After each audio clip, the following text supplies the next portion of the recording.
So good evening, everybody. I'm Debbie Kainer-Goldich. I'm the International President of Women's League. It's wonderful to have you all with us. We have a great program tonight, which is the second one in a series of How to Live Forever. And it's going to be taught by Ellen Kainer-Bresnik and supported by Julia Loeb. Ellen and Julia are the International Education Chairs for Women's League. And we are very grateful to all the programs that they provide to us and for us. And so this is a very special program, as I said, in a series. We're happy to have you all with us. And I am going to turn it over right away to Ellen. Hi, thank you, Debbie. I can't believe this is here because I've been waiting for so many weeks for this, way back from when we were planning for what was supposed to be a 3-day convention. Because one of the programs that we had talked about planning was a session on memoir writing and a second session on oral history. So at any rate, this is like a dream come true to be able to talk about this. This subject is really very, very near to my heart. I hope you'll get as much out of it and out of the whole year-long initiative that these two sessions are part of. As Debbie mentioned, I do work on education. We are the co-chairs, Julia and I, and many of you know us. We've participated in some of these other initiatives, like the Bat Mitzvah Initiative, the Hebrew Initiative, and so on. With past International President and Archives Chair, Corey Schneider, who also worked hard on this initiative, we have decided that we would present through this year a way in which you can essentially live forever. Okay, it sounds very, very funky and very scientific, and we're not talking about any of that. But what we are talking about is really defining your legacy, figuring out, learning about yourself, doing whatever you need to do so that you can identify those values that are most important to you. And through that recognition of those values, share that with your nearest and dearest. So just to let you know a few things, the chat function will be shut off until a question period about halfway through, and then we'll turn it on again at the end. And so you'll have plenty of time to ask any questions. If questions occur to you during this presentation, jot them down just so you don't forget them. That's the world I live in. I have to write everything down. So just jot it down in some way. And just to alleviate some of the stress that you might feel with this, you will get a copy of these slides after the second session, and you will get a bibliographic list as part of the slides, and you will get some additional sheets, and this is being recorded. So that should take away any amount of pressure that you feel. I don't want you to feel any pressure. None of us do. We want you to enjoy it. Now, one of the things that'll happen, and I know this happens, as I'm talking, certain memories will occur to you. And you might actually, with your pen and paper, jot down what those memories are, because that will be your shopping list to sort of self-engaging what some of those values are. You know how you have the experience, you think of something you haven't thought of in years, and you say, oh, wow, what triggered that? Or, I haven't thought about that. I wonder about this part of it. So those are the memories that are deep beneath the surface. And those are the memories that will help you to live forever. Because the goal of this is to take a look at some of these really significant memories and then, you know, figure out why they're so significant to you. And some of them can be seemingly traumatic or seemingly unresolved. And what happens with this particular writing assignment is that it helps you to sort of transform where you were into some recognition of what's important to you. And that's what you get to share with everybody. All right, so how did we start with lots of this legacy stuff? Well, about 5 years ago, and we were just talking about Torah Fund a few minutes ago, Women's League adopted as its Torah Fund theme and as its education committee theme, Nata Keren. She plants a vineyard. And many of you might remember that. You might remember it from the Torah Fund pen. This was a phrase from Eshet Chayil from Psalms. And many of us in the morning program certainly have learned this. And remember when we did the Psalms, we learned Eshet Chayil in a different way. What do we talk about in Asia Kyle when we read about a woman of valor? We talk about personal productivity. We talk about a woman who is very dedicated to her family. We talk about a woman who wants to create a legacy. And this is what, hopefully, at the end of these two programs, you'll be able to resolve. Additionally, when we realized that we were talking about her legacy, we began to apply it to ourselves about 5 years ago, personally. And many of us started to think about what could we leave to those who are people that we care about, possibly our children, our significant other, our grandchildren, our nearest and dearest, a niece, a nephew, our siblings. It didn't matter, but we knew that many of us wanted to leave something that didn't cost a cent. And this is what we're talking about tonight. We were not alone when we discussed that woman's legacy. What happened was the world was beginning to realize that what many of us were doing informally, we were writing about things that really meant a lot to us that we wanted to share with the world. Others were doing that same kind of writing.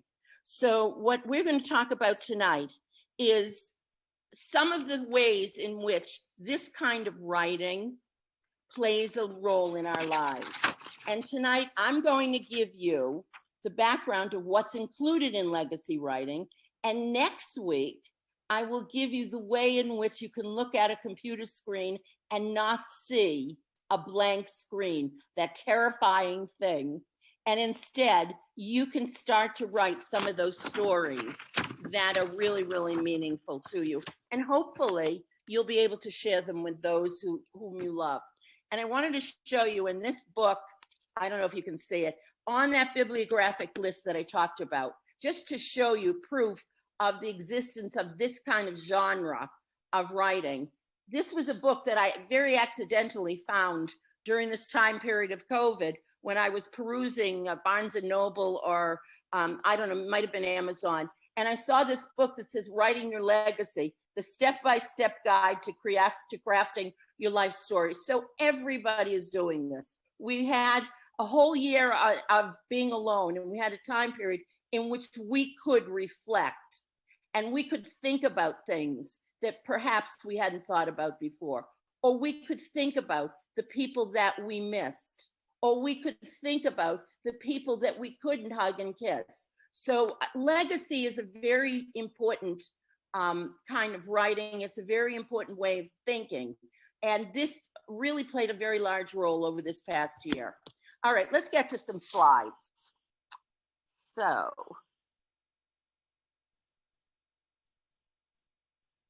are we on? Julia? Yes, you're all set. All right, so there you have it, legacy writing.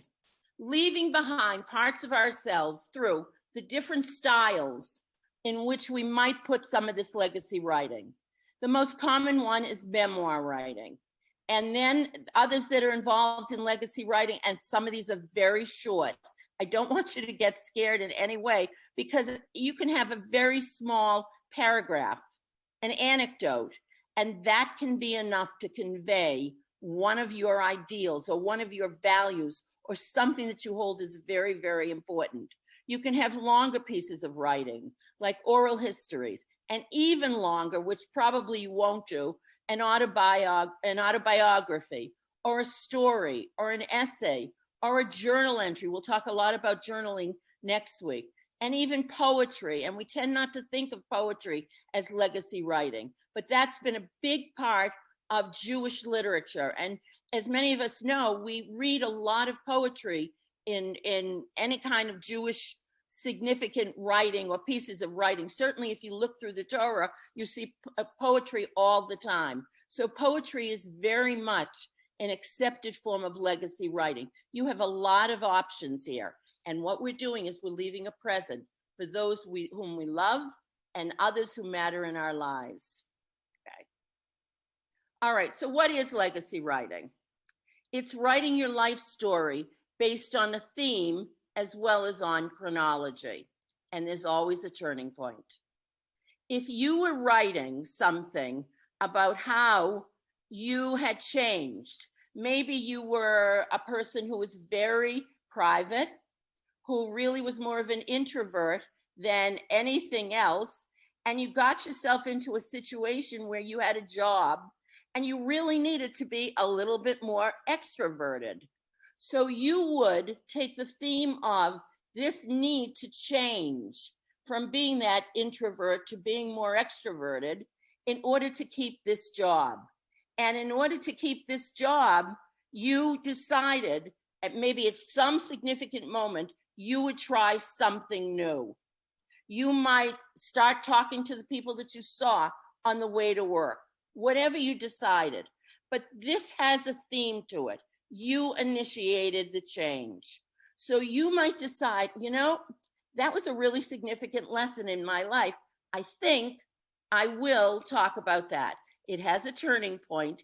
And it's not a list of things where you say, oh, first I did this, then I did this, then I did this, and then I did this. That actually sounds like more of a list than it does a piece of writing. So you start to think about a way in which you can convey that change without making it sound as if it's just a list. And I promise you that after this presentation, you'll be able to write something of any length, from very short to much, much longer, about whatever your experience is with regard to whatever theme you choose. And all your theme is something significant that you have learned either about yourself or about somebody else that caused a change in behavior. And the goal of this kind of writing is to leave some significant writing product for you, anybody for whom you want to leave something. All right, now, one of the things that's very important is, and you can see I'm starting to give you a little bit of a bibliography at the bottom, is to look at ourselves as a culture. What are the values we have as a culture? Well, one of the values is that we are an oral culture. As Jews, certainly, we know how much was handed down to us before it was formally written, okay? And certainly the Torah started out in a lot of ways as an oral document, ultimately becoming something that was much more canonized and much more formally written. Well, who's writing this quote? It's written about Elie Wiesel, and of all the people in our lives who have ever focused on the idea of legacy writing, Wiesel was a master. And we understand the basis of where that comes from. We know what he lived through and what he always urged when he was alive. And it says in the quote, upon the depth and truth of our memory of what human beings are capable of, our memory of the black smoke of Auschwitz, the fear of forgetting remains the main obsession of all those who have passed through the universe of the damned. So what was his mission? His mission was to force people to remember what had happened. Now, collectively, this is a much larger event that he's talking about. Personally, we may not want to remember. We may find that there's something that's very troubling, and it may not be the memory that we want to work with. And truthfully, that is the way you might have to look at some of these memories when you go to write. But the other thing that writing of this kind can do is it very much can force us to remember and to grapple with some of the things in our own lives that might cause us difficulty. So just thinking of some of the things that Wiesel did and said about remembering become very personal to us. And I have to be very honest with you, and I know a number of you have read his books. The first time that I read the book and eventually taught the book Night, I remember the part where he talks about his father's death. And he talks about how the evening of January 29th, and I remember this because my daughter has a birthday on January 29th. And as he talked about it, he recounted how he fell asleep in the barracks and he woke up the next morning of January 30th. So we're really talking about a 12-hour period, and his father's body was gone. And he knew that his father had died during the night. And he processed that as best as he could, but he was only about 12 or 13 years old. But this memory, clearly very, very significant, stayed with him. And years later, he found himself in Southeast Asia, and his father's yahrzeit was approaching. And he knew that somewhere, somehow, he had to get a minyan together so that he could say Kaddish and honor his father's memory, but at the same time grapple with this memory that was deep below the surface, but not really as deep as he may have thought, of the fact that his father had disappeared from his life. So the kind of writing that I saw when I found that second essay really gave him the perspective of being an adult, of accepting the responsibility and wanting to accept that responsibility, and looking at what saying Kaddish meant to him. He had a lot of different responses to that whole act.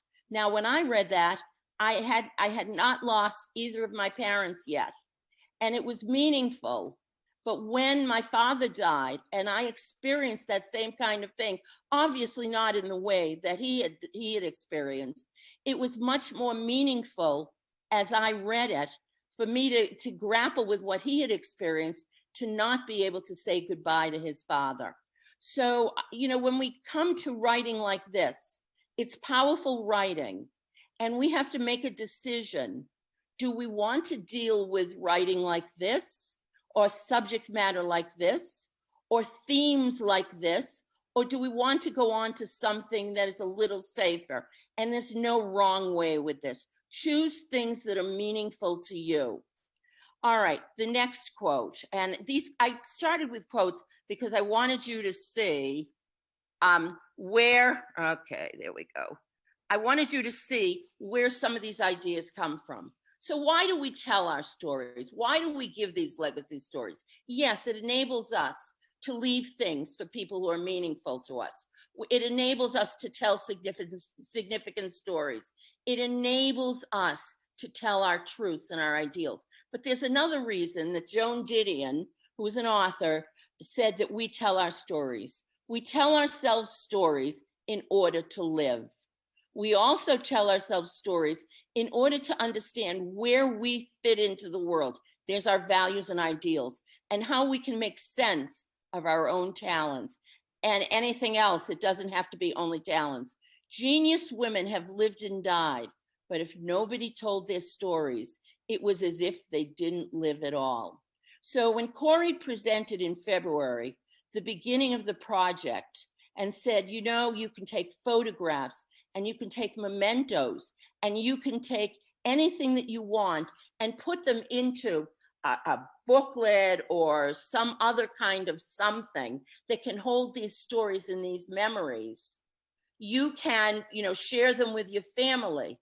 But what do you do if you don't put in a story, let's say, of an aunt? It might not be your story, but it might be an aunt that you have her picture and you were very, very fond of her.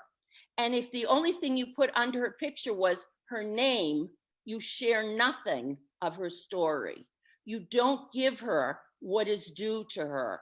Did you tell anybody that she was an artist who helped you when you were very young and helped you with all your homework assignments that involved art? Did you tell anybody that she had a difficult time in becoming pregnant and had tremendous fertility issues and figured out she was going to be a mother in any way that she could? Just putting her name tells nobody or anybody anything about her, and you really have done her a tremendous disservice. So if you want to remember somebody and you want people to understand how you're remembering them, you need to tell their stories for them. And one other thing, and this is Adrian Rich, another author.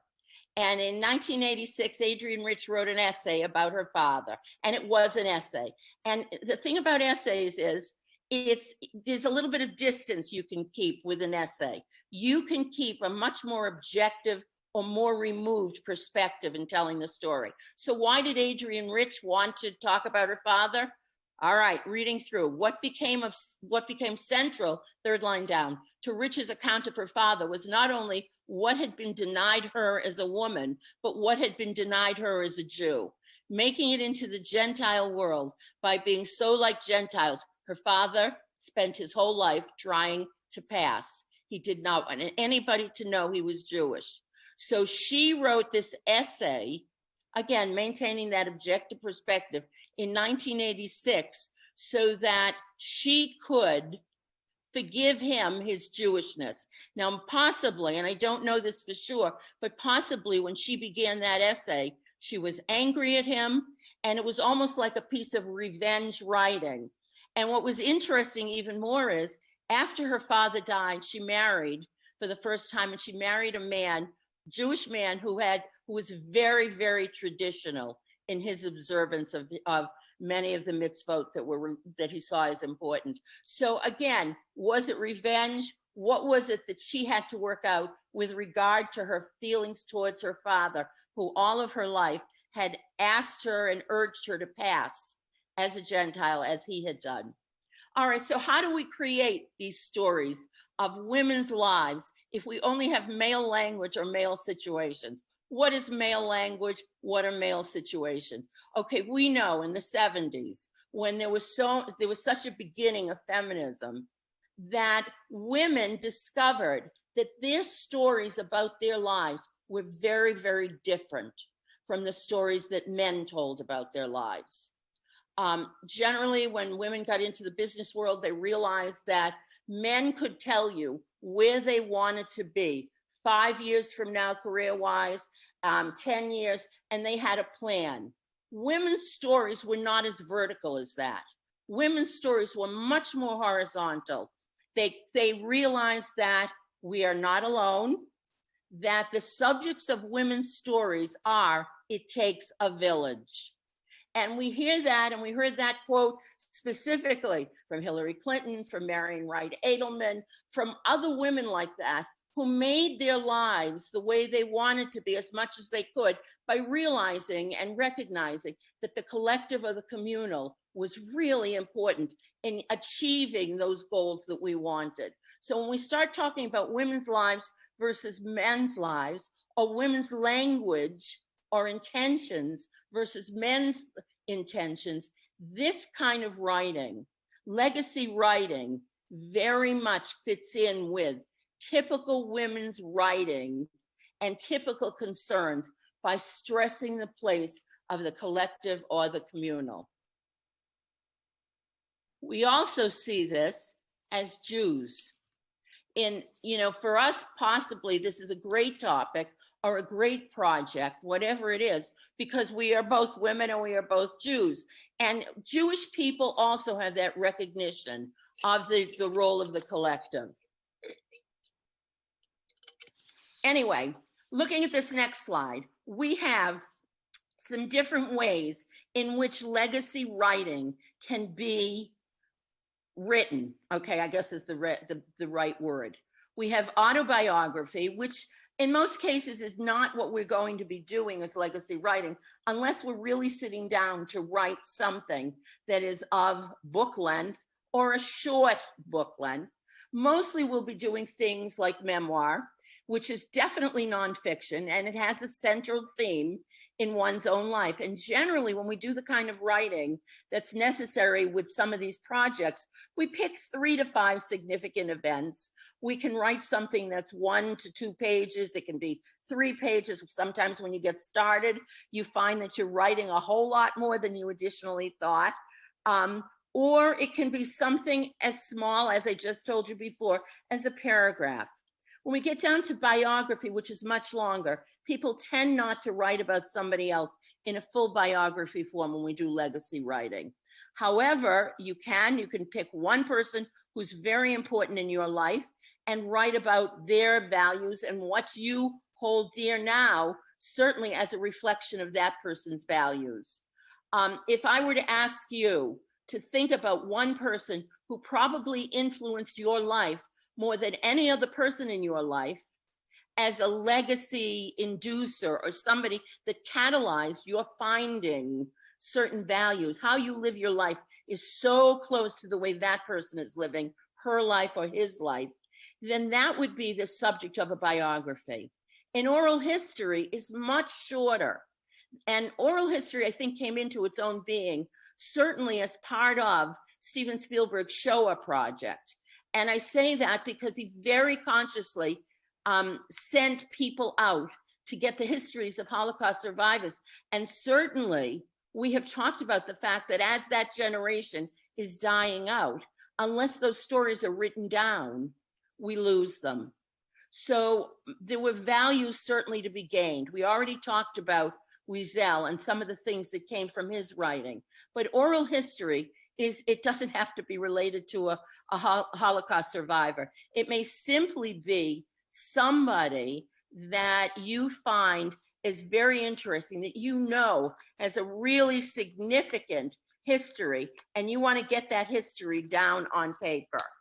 So, it might be somebody who ran away from home to go enlist in the army, was only, very young, and maybe lied about his age, got in some way, probably during some of the things like Tom Brokaw wrote about in The Greatest Generation and some of his works.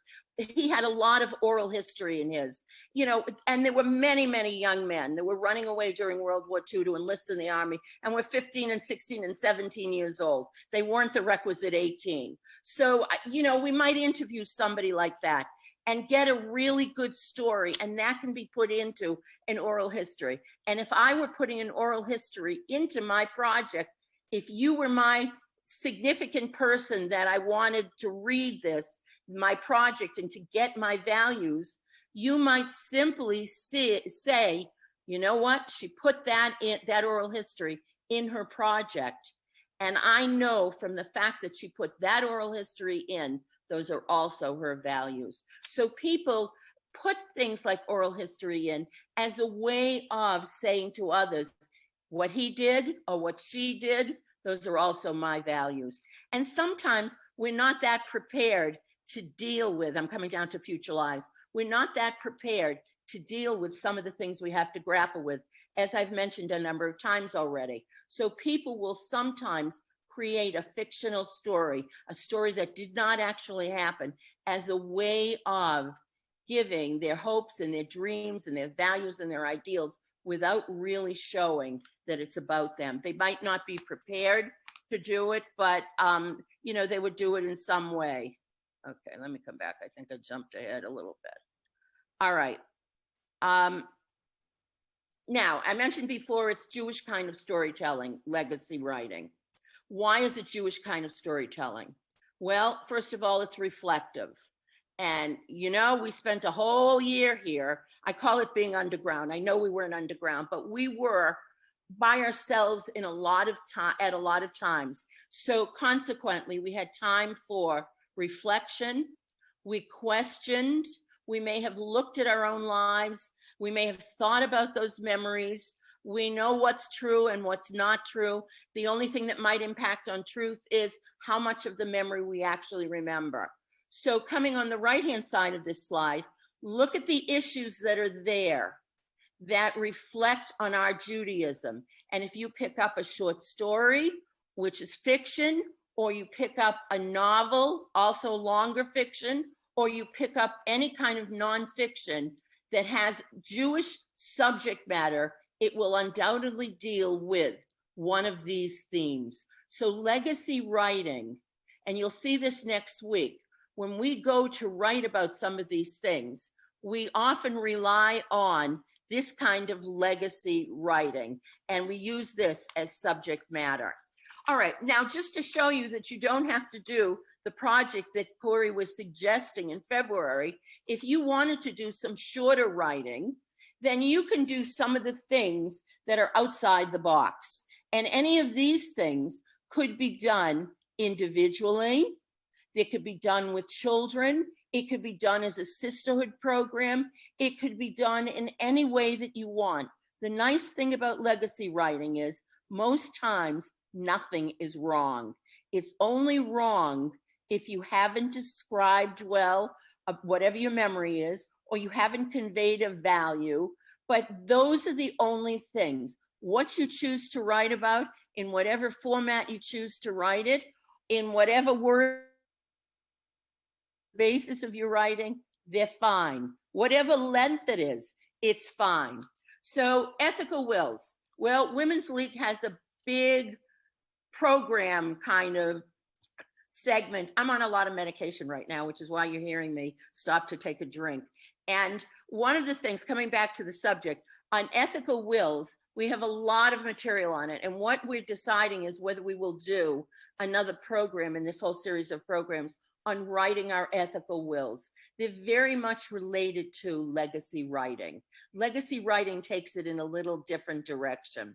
Okay, holiday decorations. Now, what's interesting about this is, and we just went through, not this past Passover, but a year ago, many of you know you were at the table either by yourself or maybe with one, possibly two other people, and it just didn't seem like the usual Seder. Or you were in a sukkah, or maybe never even built the sukkah this past year.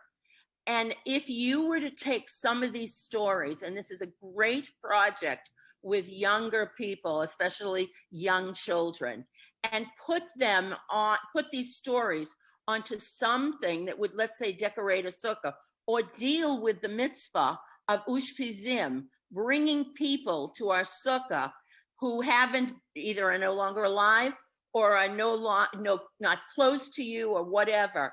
Bring them into this sukkah by putting their stories on some piece of writing, maybe with a picture, maybe doing a single page of that booklet, whatever that booklet is, and hanging it on the wall as a decoration, or taking that single page with a picture and a story and putting it at the sukkah, at the Passover table. So at the Seder, you're not alone.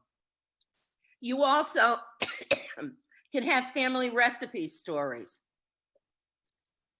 Many of you know that after the Holocaust, a lot of those recipes that were related to whatever country a person was in, many of those recipes were put into booklets. And I remember being at a sisterhood program about 5 or 6 years ago, and we had a speaker who had put together a book of recipes of Holocaust survivors, as well as those who had lost their lives.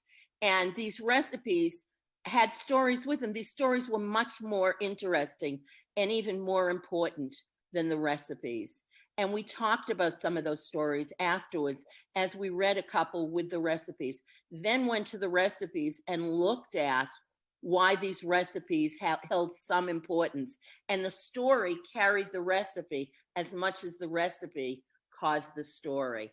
And finally, try a time capsule. If the project is not something that you want to go through completely, then you can do excerpts from it and put these into time capsules that you might want to give to your family members.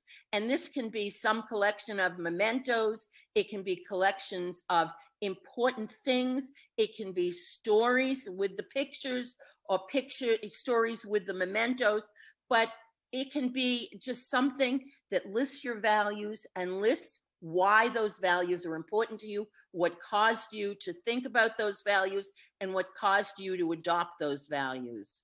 All right, so why am I writing?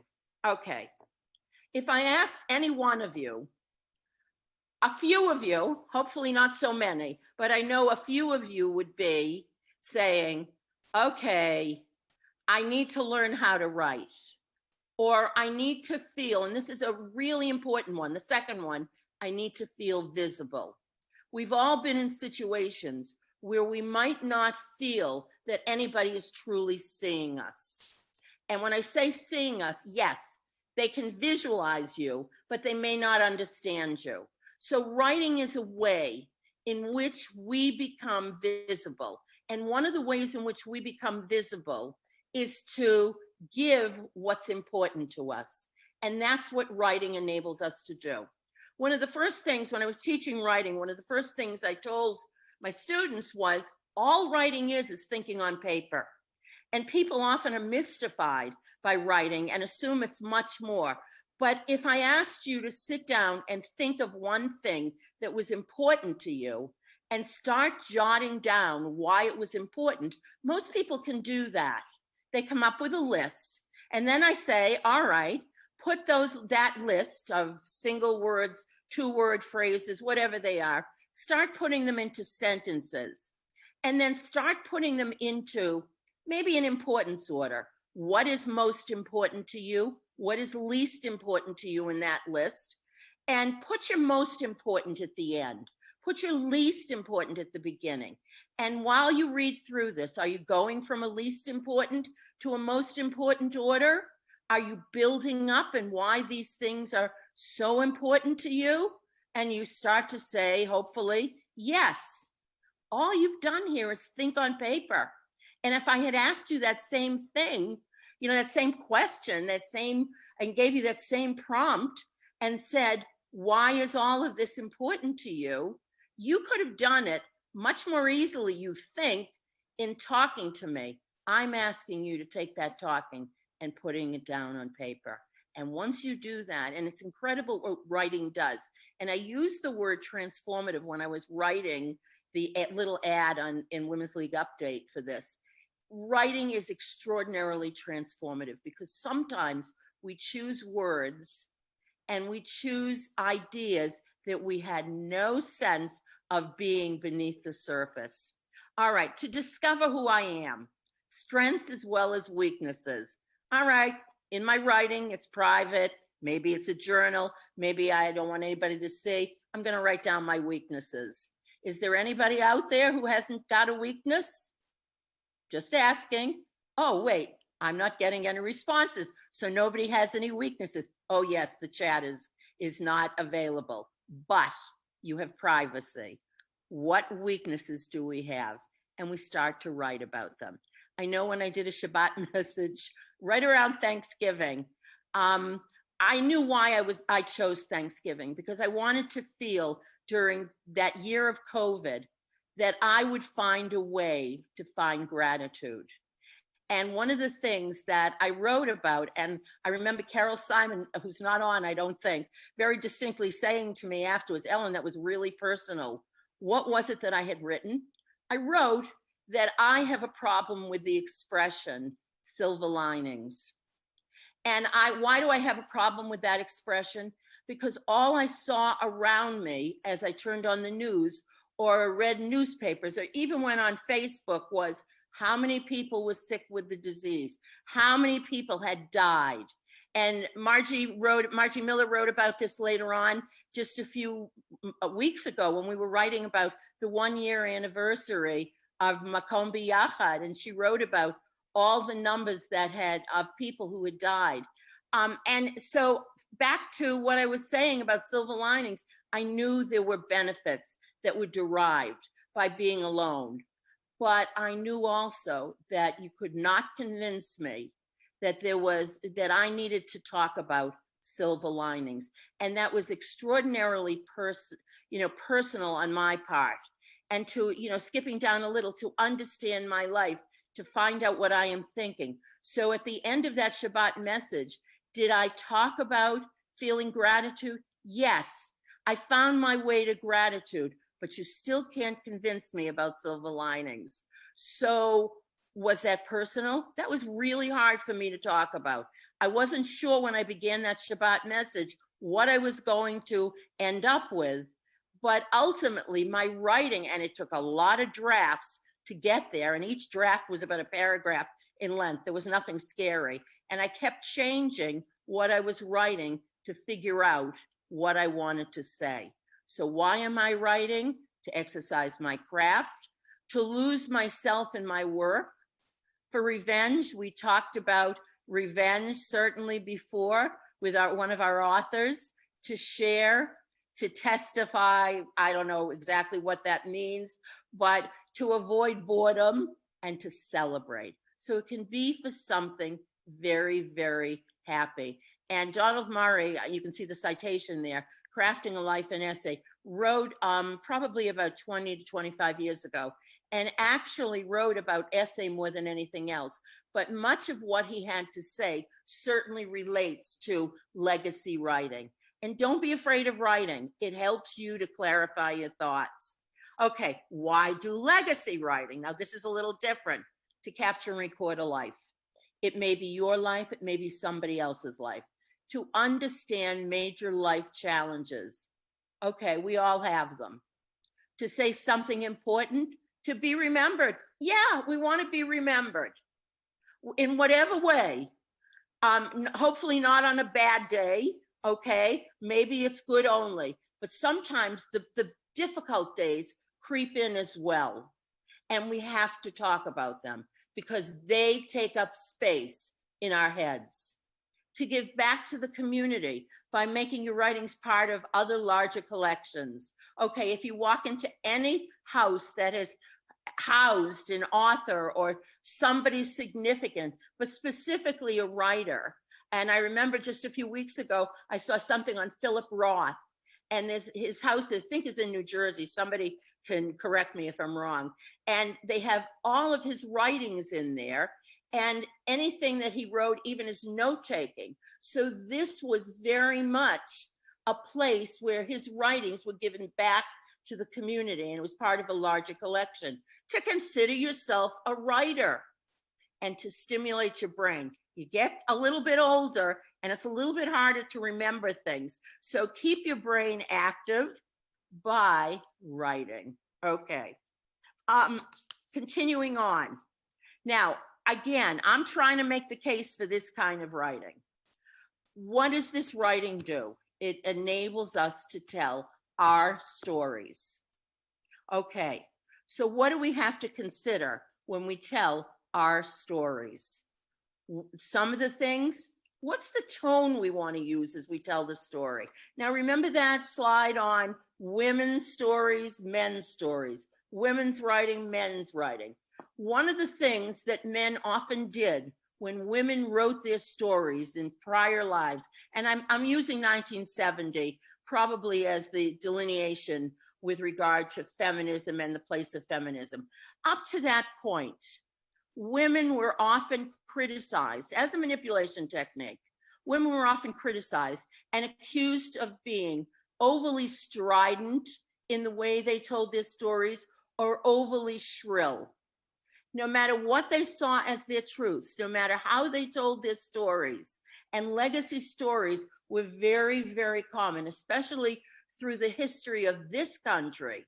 Many people who wrote about what was happening in early American history told their stories either to educate or to engage interest or whatever they had to talk about, but a way of certainly controlling some of the women who told their stories was to denigrate them in a way and to criticize them for being overly shrill.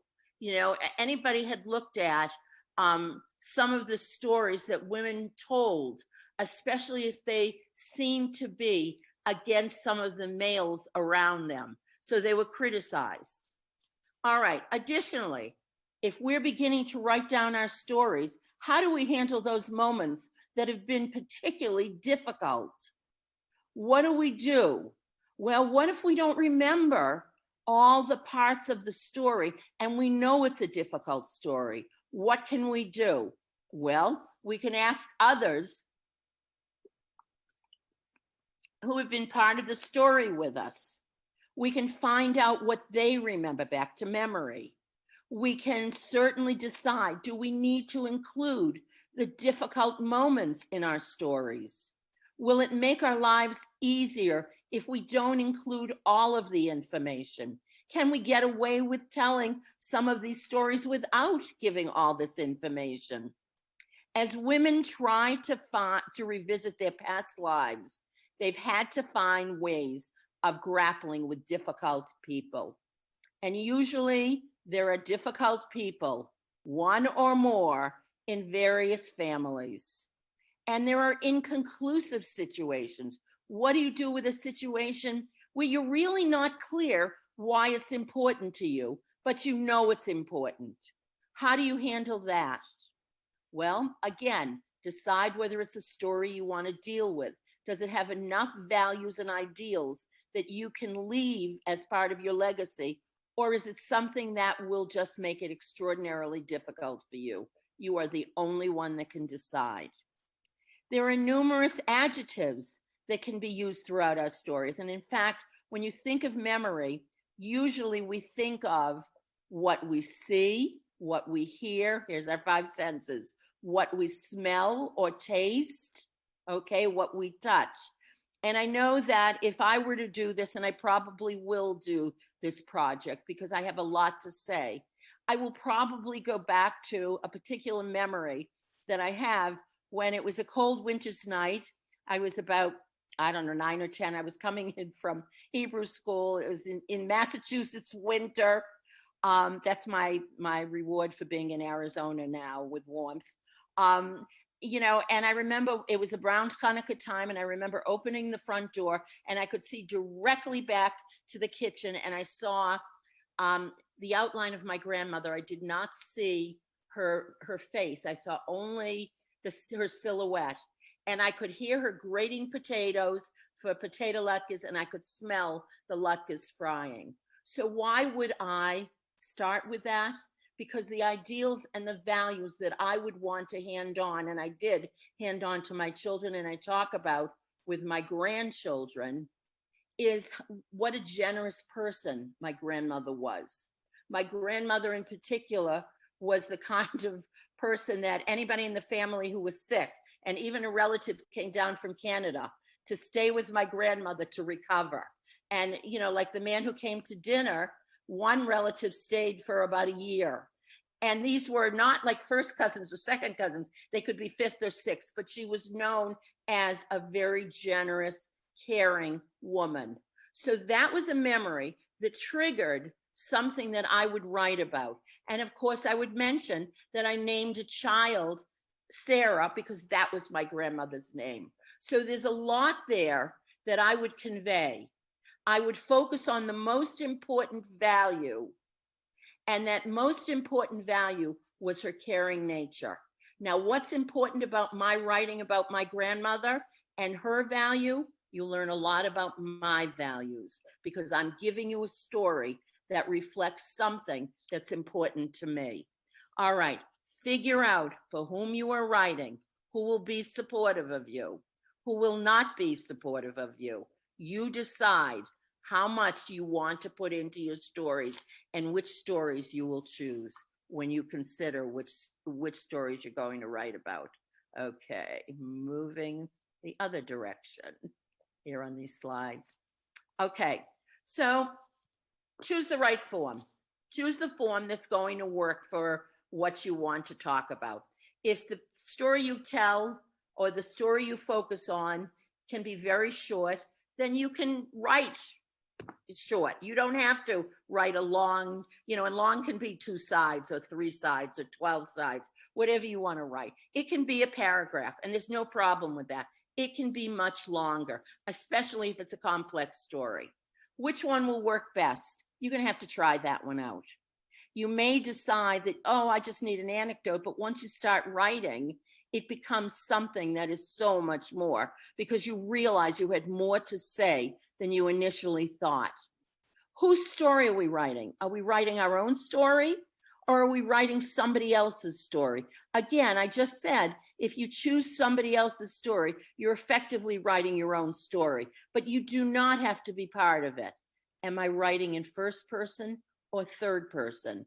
If it's first person, that's where you really have to admit to a lot, and you have to make yourself part of that story. Or is it third person where you really do need that objectivity? Okay, the form is very, very important. All right, working our way through this now. We've got decisions to make. So in deciding what to write about, consider your audience. And I mentioned this before. And this has to do with painful issues. And you may not want to publicize some of these issues, especially if they can impact on somebody else. You may have abuse in your family. It may be physical, it may be emotional, it may be sexual, whatever it is. So decide, is this something that's important to you and is important to maintaining your integrity?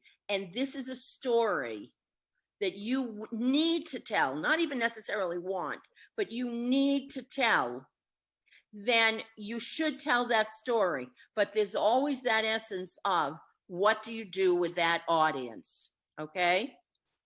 Now, with that in mind, and I mentioned this before, who will be supportive of us? There's the audience who might not want you to write the story, who might not want to share the story or pertinent information. And those stories that were inconclusive, somebody might have that information, and you have to decide, do I ask that person or do I ask around that person? All right. And when Corey gave her presentation, somebody at the end asked the question, how do we handle these unhappy moments and the inconclusive aspects or difficult people? And here are your choices. And I've mentioned them already. Leave it out. Ask others for information. Self-censor where possible. And as I was doing these slides, on another one originally that I ended up not using, it says don't censor at all if you don't have to. So there you have two conflicting kinds of things. There are moments where you will have to self-censor. And then there are moments that I think this has to do with, I can't write, so I'll just leave that out. Don't do that. You can write. And you can write more and better than you think you can. A number of us have been ruined, when we went through school, unless you were one of the very lucky ones to be able to learn how to really write. I never really learned how to write. I was told a topic, and that's the irony of teaching writing now.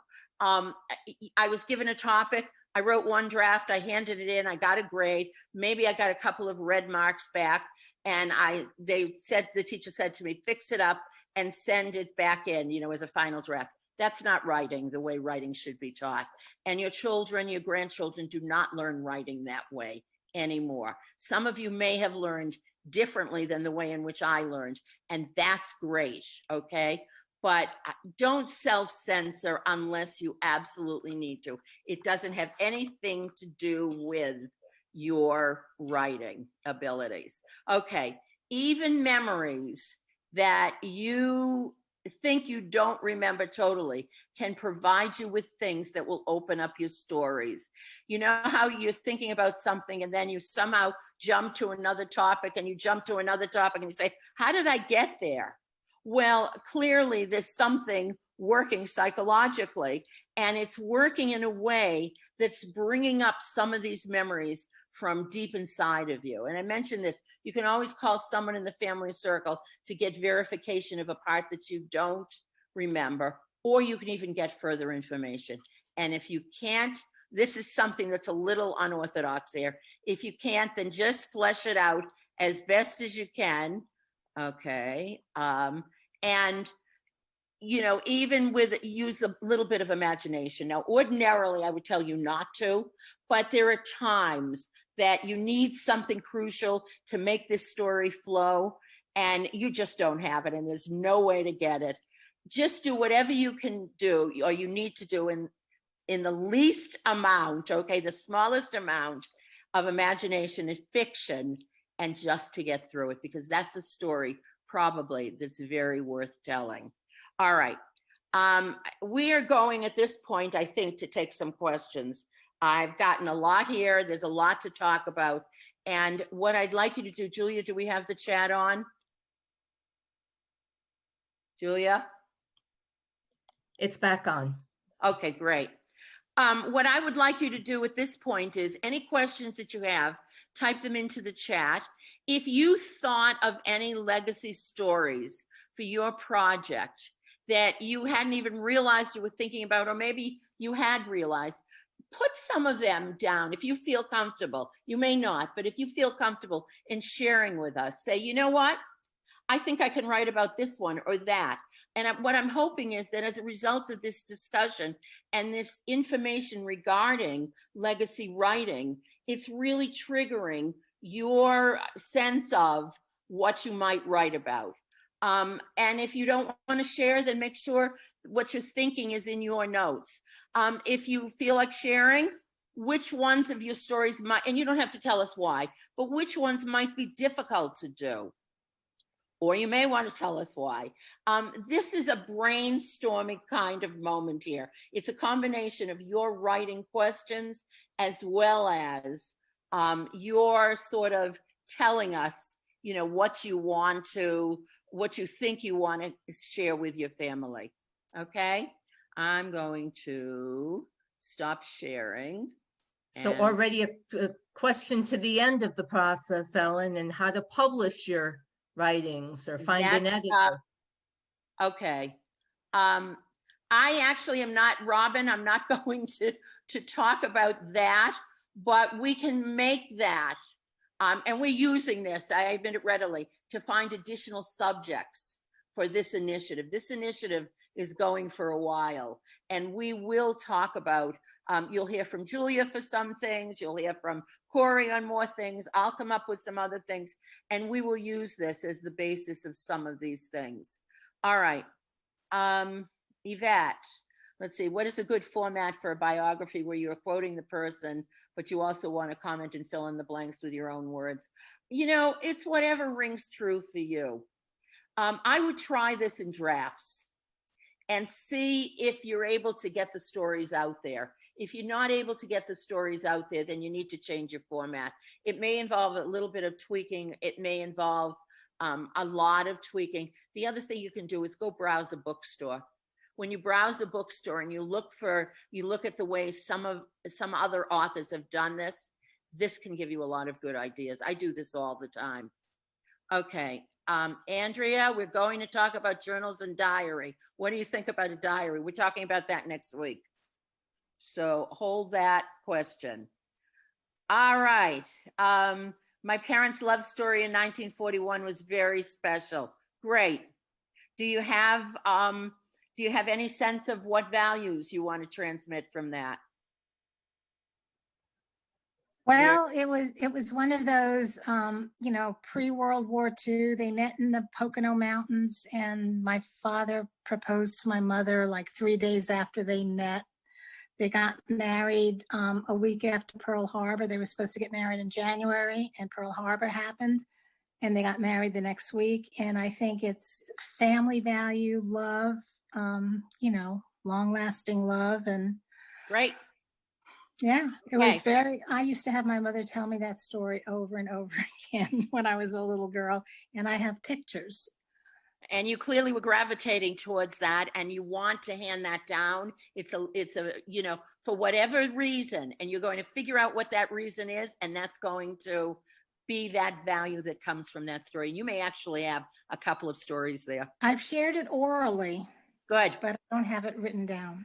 Good. And, look at the way your face lit up in the telling of that story. Yeah, so just that fact alone tells so much about your need to tell that story as well. It reflects so much. And there's a pun there, I know, with reflect and the way your face lit up and everything. I do this without even thinking about it.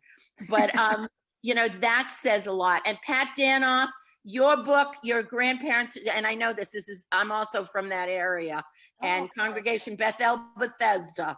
I bought the book, you made it to the bibliography, and I will talk about this book as we get to the end of this. Okay, right. Pat? Yeah, that's great. It doesn't have a lot of space for extensive stories, but it's a place to get started. And get the information down, and then you can expand on it in any way you wish. And you want to tell us how much it is, and can we still get it? Pat, how much is it? $15, and less for quantities. Okay, and it's still available? Oh yeah, and we'll sell them at a greatly reduced price for schools and nonprofits and things like that. And it's one book per person. It's not for a couple. It's one book per person. Great. Look on the website. You can read all about it. Good.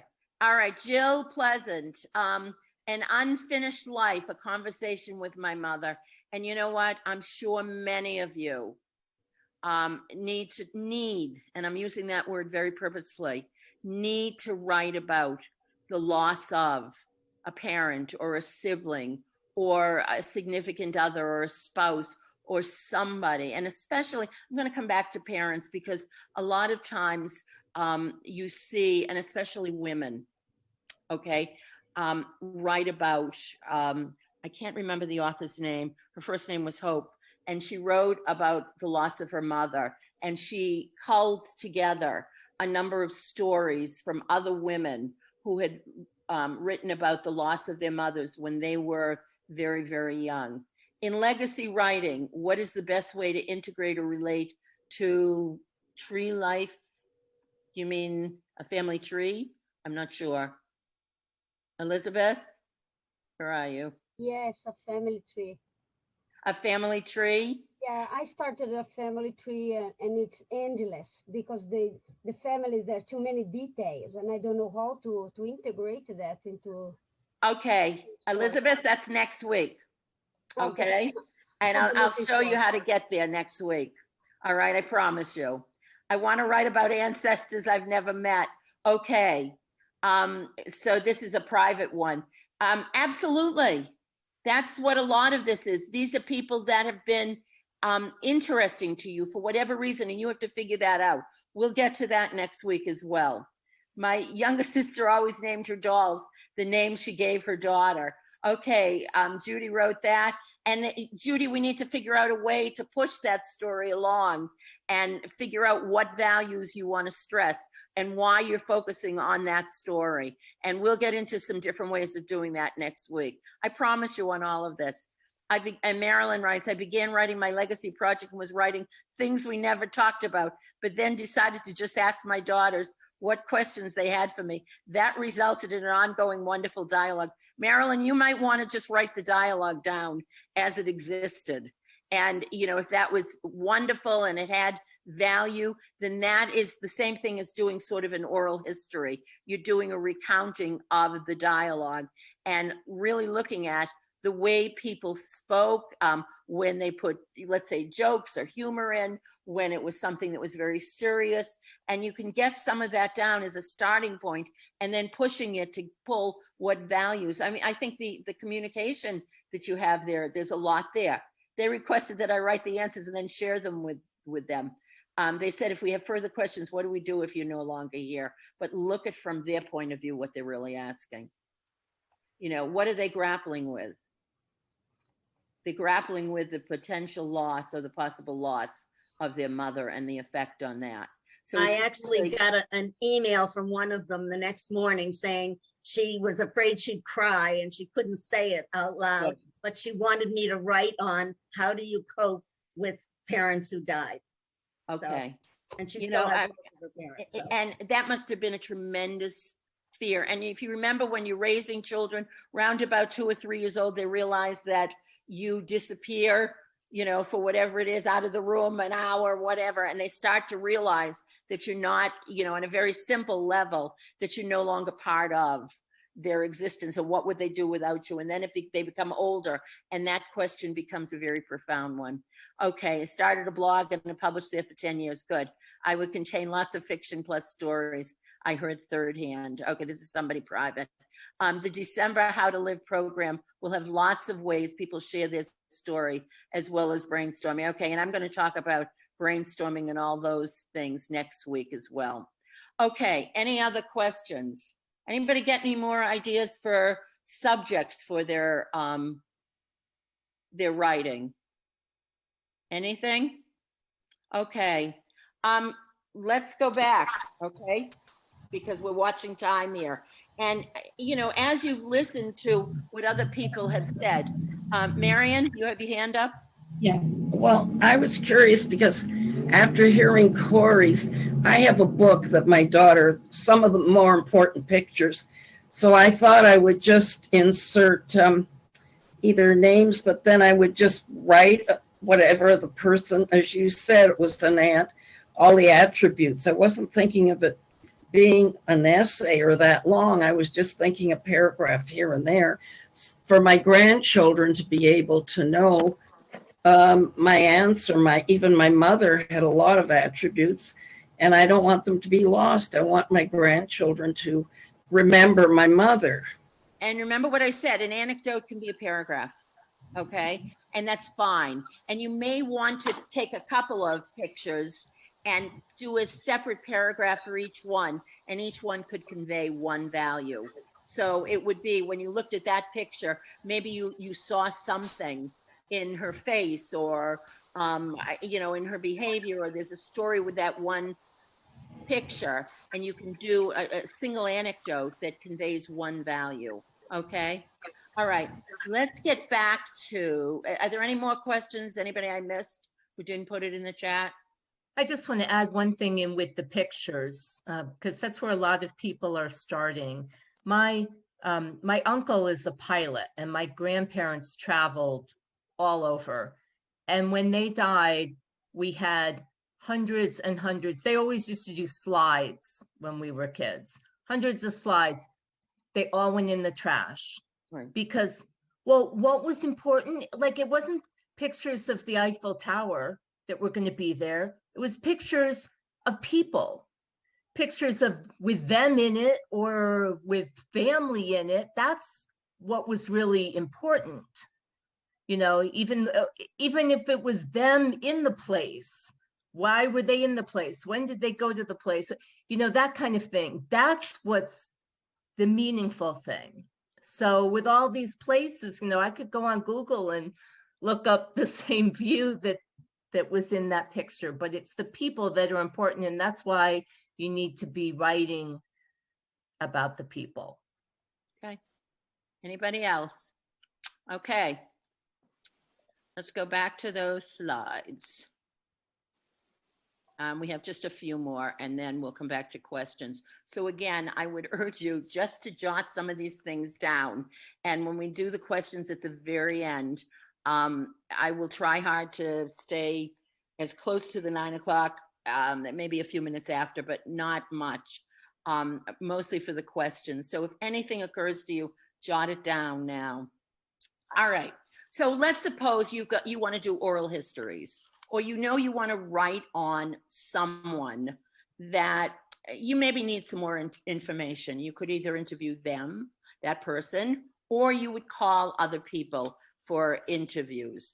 And this is a really tricky kind of thing, because when you conduct an interview, you never know what this person's agenda is in the way they're asking, unless it's somebody who has no agenda.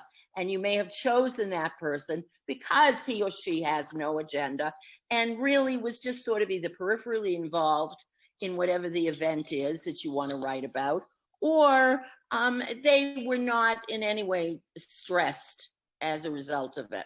Okay, so you contact the person, you explain your task, you ask if they're willing to help you, and you tell them you probably will need more than one interview, all right?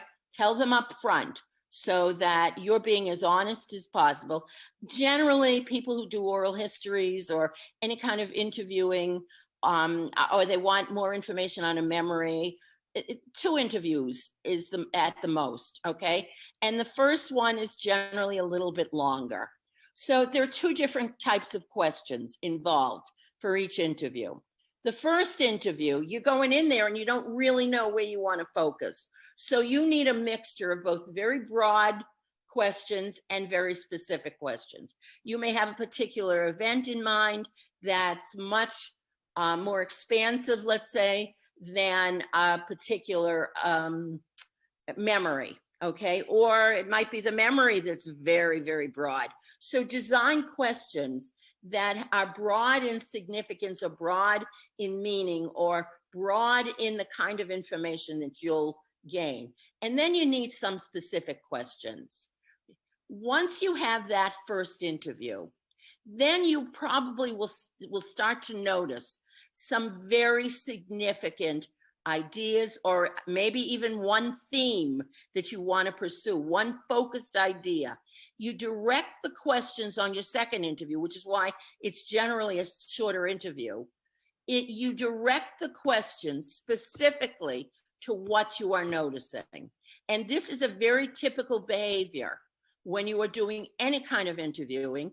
And it's very typical. I mean, you know this from applying for jobs, the kinds of questions that you ask. There's nothing very strange here. Okay, always be aware that a response to a question may provide you with some unexpected information.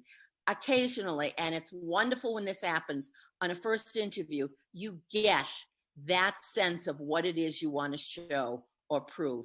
And if you get that, then you get it in the middle of an interview, you have to change your questions. There's nothing worse than being interviewed and somebody realizes something significant, but they don't go back to pursue that. So one of the things you have to do with questions is you may get a piece of information that's far more interesting than the questions you designed. You have to think on your feet. You've got to come up with questions right then and there that sort of elicit or pull out that information that you're starting to notice.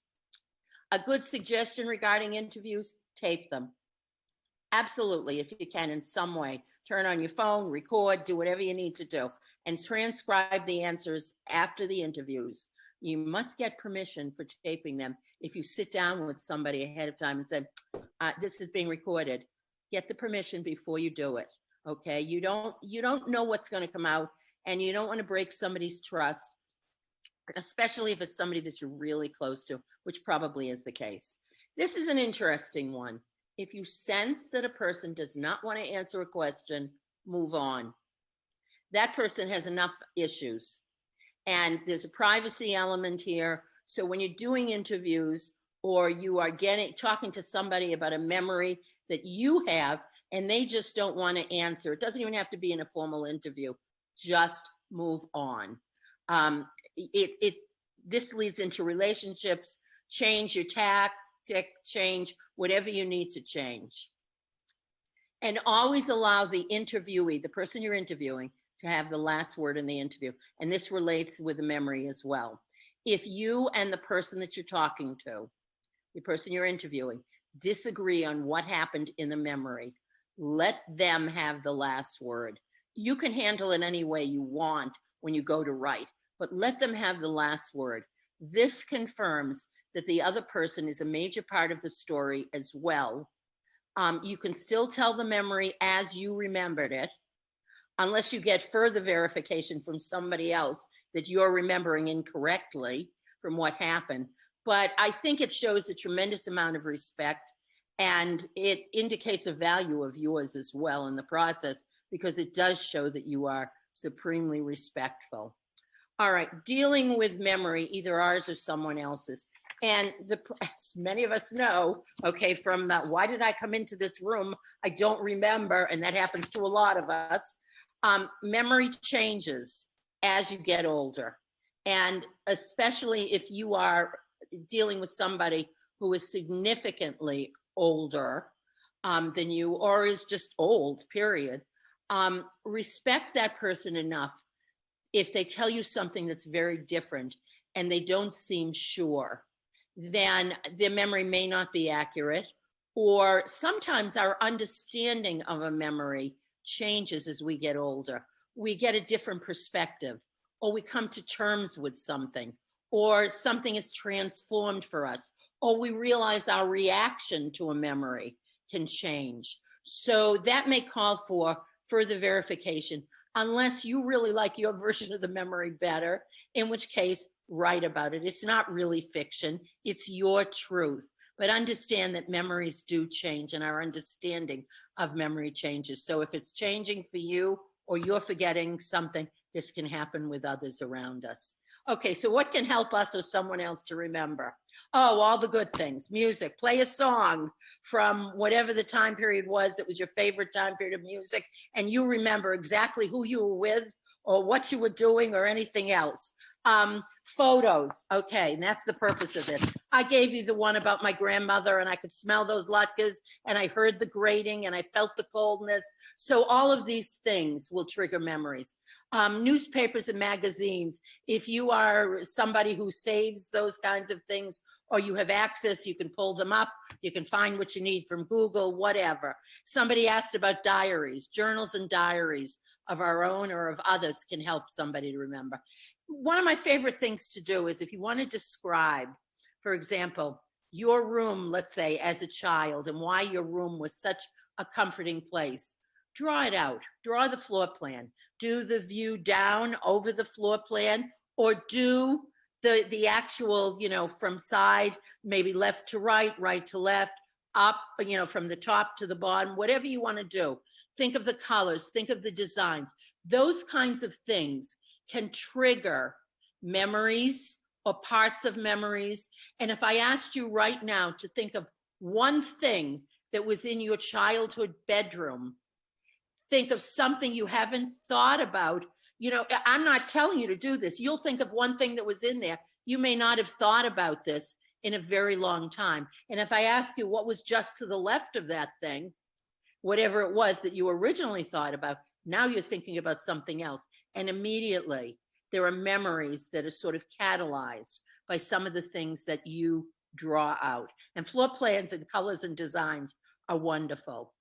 All right, let me come back a little bit. Some memories are painful as we uncover them, and it's okay to be gentle with the person who's remembering, or even with yourself, and be even more sensitive as you listen to other stories. Often in an interview, somebody remembers something that they hadn't thought of in ages, and it can be something that's painful.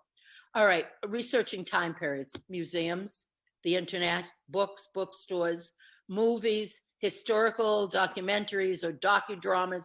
If you're watching The Crown now, and then you think of, Prince Philip this week, and whether it's true, parts are not, you're getting some information. So if you need information about a time period, if you're writing about your parents' romance, let's say, as we just heard, and you want to get some of that information, it's perfectly okay to go to some of these primary sources to get that information.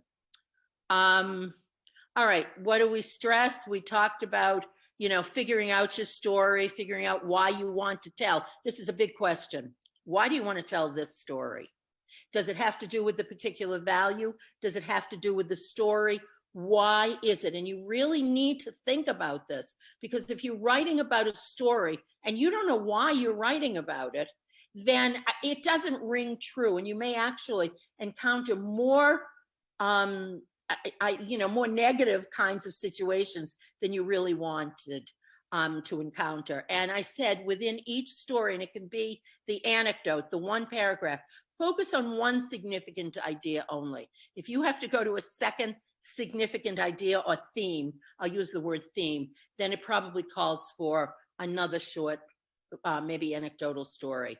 New ideas necessitate new stories. Tell the story and describe the focused idea in it in the language and form that rings true for this story.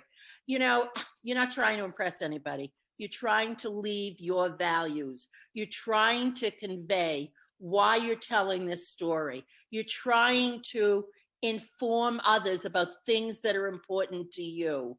Write in the language that you speak. Write in the language, you may want to elevate it somewhat. Not everything is awesome and amazing, so play with your language a little bit, okay? We tend to overuse some language, but make it in a form, in a language, in words that ring true for the story, for the subject of the story. You're not writing a research paper. It doesn't need to sound like a research paper. Okay, give yourself permission to write. This is what we talked about before.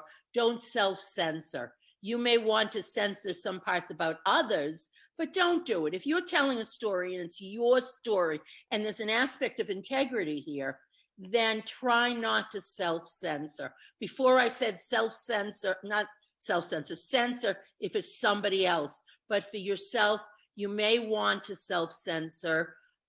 But it's not a great thing to do. It's much better to just leave out that part. You might have many beginnings without finishing. I can't tell you how many times I sit down with writing, and I generally start on the computer, and then when it gets really difficult, I put the computer away and I'm writing on yellow legal pads, and then I let it go for a day, and then I come back to it. So I have started lots and lots of times, and if it doesn't go anywhere, I put it away, and maybe a month from now, maybe a year from now, maybe never, okay? But it just means you attempted to tell the story. And sometimes clarity about how to tell that story comes at a time you least expect. So don't worry. If you don't finish, nobody is grading you. Nobody is thinking that you're terrible. Just go on to a different story, but don't come up with the excuses for not writing. Writing is thinking. All right, cultivate a writing habit. Talk to yourself. I cannot tell you how many times I talk my way through writing. And the best thing that I have encouraged people to do when you're writing is to read it aloud. I'm constantly reading things to myself, but I read it aloud. Why do I read it aloud? It's not on this list, but why do I read it aloud? Because I can always hear when I go off focus. When I start talking about something totally unrelated, boy, do I hear it. And I process it that way. So I've got it from the speaking, I've got it from the hearing, and I've got it from the thinking. I encourage you more than anything else when you are writing, and we'll talk about this in much more depth next week, but read things aloud. Set deadlines, okay? If you have 2 hours, that's it, it's 2 hours. Don't go at an hour, give yourself the 2 hours and utilize that 2 hours. Write every day. If this is something that you really want to get out, maybe you're older and you think maybe I don't have so much time. Maybe you aren't feeling well, but you want to get some of this done.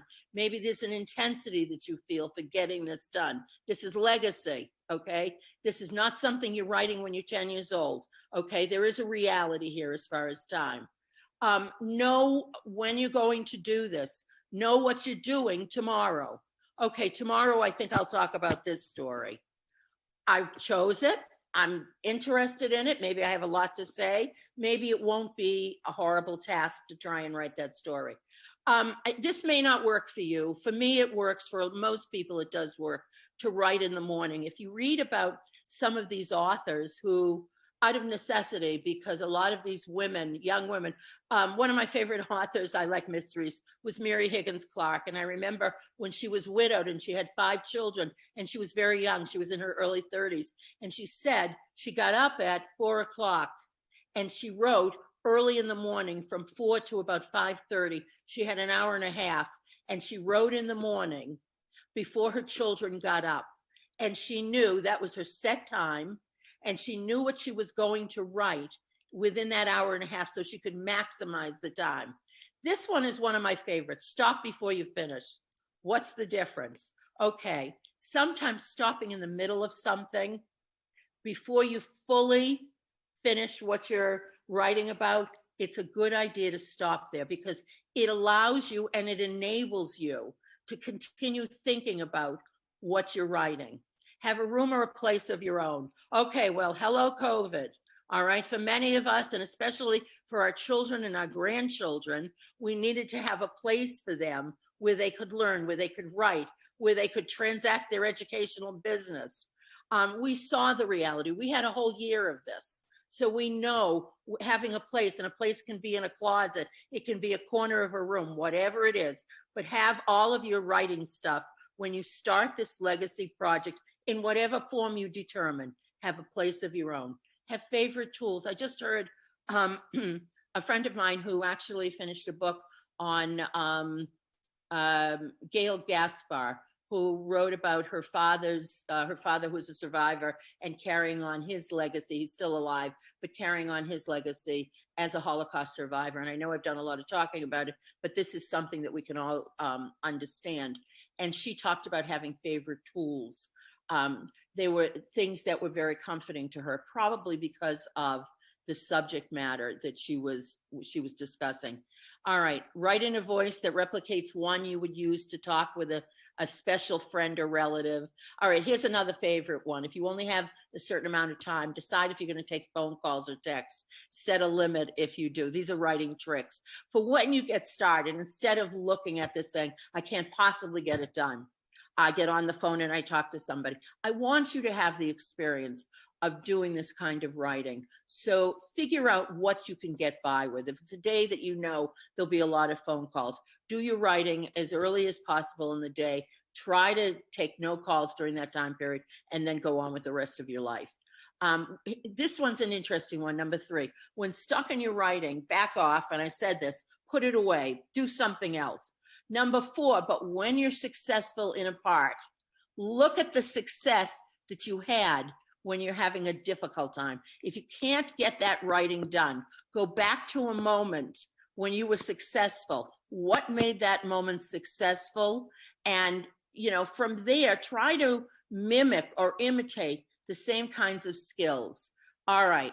Now these, I'm just going to go through this quickly. Actually, once you get these slides, and you will get a copy of the slides, these are different ways that you can look at arranging your project. It can be a strong picture-based one with short anecdotal writings. You can do an oral history format. I mentioned Tom Brokaw, where he talks about the greatest generation, and he had multiple narrators telling versions of the same battle, the same story, and had some pictures. You decide what works best for you. You can mix and match too. Celebration format. Okay, walk into a bookstore, you know, round about Mother's Day, Father's Day, whatever, and you've got multiple narrators from specific groups. This can be like mother-daughter, mother-son, father-daughter, father-son, grandparents and their grandchildren, whatever it is, a special young woman in your life. You will get multiple narrators who talk about their particular experiences within this specific grouping. And it may or may not include pictures. Voices format. This is writings about and by narrators with common interests. Usually doesn't include pictures. So it could be, you know, anything, any book where people are doing a lot of storytelling, not a lot of pictures. And it might be that book that I mentioned, and I wish I could remember her last name, and I remember her first one was Hope, where she wrote all these stories about women that had lost their mothers when the women were particularly young and their mothers were young, and the impact on that. Journal collections. This would be blank notebooks with writing prompts, and you can find these notebooks. They throw some of these prompts to get you writing, and it may have pictures in a chronological order. A lot of baby books are like this. The book from Bethel and Bethesda is a lot like this. And, you know, it may or may not have a place for pictures. So these are just different, you know, kinds of ways in which you can organize. These were books that I had around the house. And I just picked them up, and everybody who's got any kind of books, you'll have something. Not necessarily any of these, but certainly books that you have around that can give you some of these ideas. And specifically, you know, one of the things that we focused on in Women's League was Chapters of the Heart. That was the Las Vegas convention. All that year, we were all reading Chapters of the Heart. We had, you know, questions that were designed for each of the various chapters. And we had Sue Levy Elwell there as the speaker. And there were over 150 women at the convention in that particular room, because in that book, she had Jewish women, some were clergy, some were not, who were telling about some significant sentence from the Torah, the Talmud, from whatever piece of Jewish writing that had meaning for them in their lives. And they took one story from their particular lives, just one, which is what we've been talking about, and dealt with that quote. And they were meaningful moments. And as I said, this was a very well received book for, you know, and the way it, you know, was presented and so forth. All right, I know we're approaching 9 o'clock here. A few more books that are like that. Her Face in the Mirror, Faye Moskowitz, who does a lot of this writing. Stars of David, one of my favorite books. Abigail Pogrebin, who's Letty's daughter, and writes about prominent Jews talk about being Jewish. And they each tell their own stories. And you've got all kinds of books here. So look around.